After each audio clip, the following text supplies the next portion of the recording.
Ma'am, magkano yan? 1 peso po for your lunch. Grabe naman. Api ni pesos yan.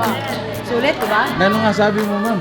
Very nice. You have to taste everything para Good valuin. job, good job. Sino magbabayad? Sino magbabayad? Ha? Bill reveal. 6 pesos bill. 6 pesos doon. Yung unang bill namin, ako na magbabayad. 6 pesos. 6 pesos only. Sagot ko na yung bill. 6 bucks. Ma'am. Tsaka magkano yan? Piso po.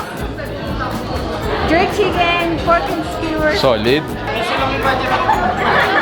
pesos. 2 pesos. 2 pesos. Perfect! 6 pesos Thank you, for RK. 6 person. Thank you, RK. Ay, okay lang po. Thank you, RK. When I say RK, you say Smokey! Sa lahat ng mga restaurant na napuntahan namin, guys, this is the first ever na mag-Piso Meal ang isang restaurant. For 300 customers, they're praying. Piso Meal po namin. Thank you po sa support. Lord, thank you po dahil kompleto po yung team. Ang dami pong tumulong. Hindi pa po nag-uumpisa pero successful na po. Thank you po, Lord.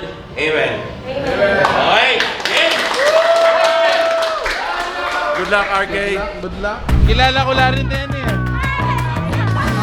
Piso Meal.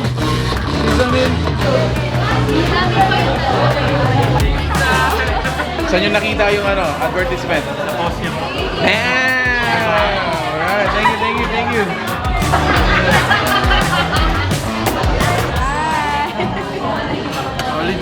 Solid.